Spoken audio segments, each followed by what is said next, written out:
കാടിറങ്ങുന്ന വന്യമൃഗങ്ങൾ മനുഷ്യന്റെ ജീവനെടുക്കാൻ തുടങ്ങിയതോടെയാണ് സർക്കാരിന്റെ കണ്ണു തുറന്നത്.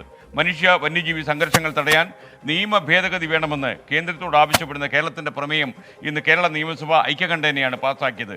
കാട്ടുപന്നികളെ ക്ഷുദ്രജീവിയായി പ്രഖ്യാപിക്കണമെന്നതുൾപ്പെടെ 3 പ്രധാനപ്പെട്ട ആവശ്യങ്ങളാണ് പ്രമേയത്തിലുള്ളത്.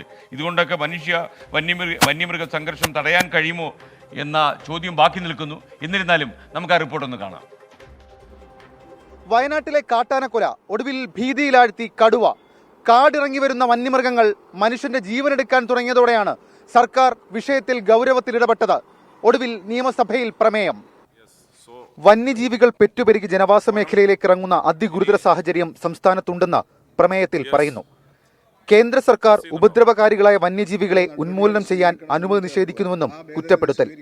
അടിയന്തര നടപടി സ്വീകരിക്കാനുള്ള അധികാരം ചീഫ് വൈൽഡ് ലൈഫ് വാർഡനൊപ്പം ചീഫ് ഫോറസ്റ്റ് കൺസർവേറ്റർക്ക് എന്നിവർക്കും ഉണ്ടാകണം. കാട്ടുപന്നികളെ ക്ഷുദ്രജീവിയായി പ്രഖ്യാപിക്കണമെന്നും പ്രമേയത്തിൽ ആവശ്യപ്പെടുന്നു.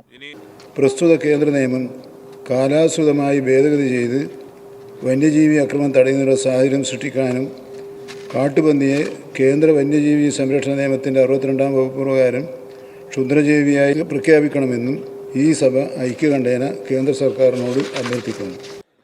പ്രമേയത്തിൽ പ്രതിപക്ഷം ഭേദഗതി നിർദ്ദേശിച്ചു. വന്യജീവി ആക്രമണങ്ങൾക്കുള്ള നഷ്ടപരിഹാര തുക ഉയർത്തണമെന്ന് ടി സിദ്ദീഖ്.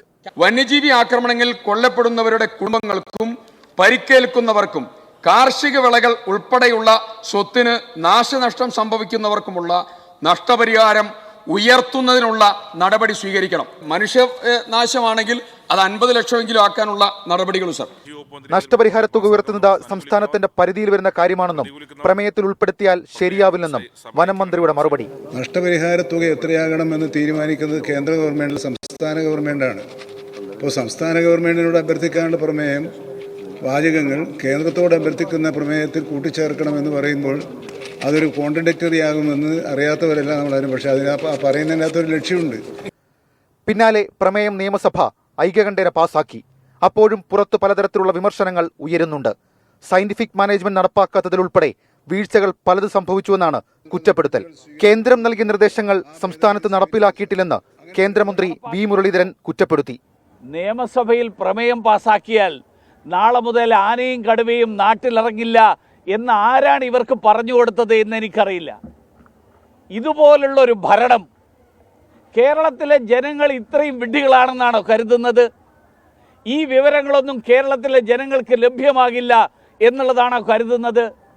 അതുകൊണ്ട് കേരളത്തിലെ ജനങ്ങളെ ഇങ്ങനെ അപഹാസ്യരാക്കാതെ, നിയമസഭയെ ഇങ്ങനെ കോമാളി വേഷം കെട്ടിക്കാതെ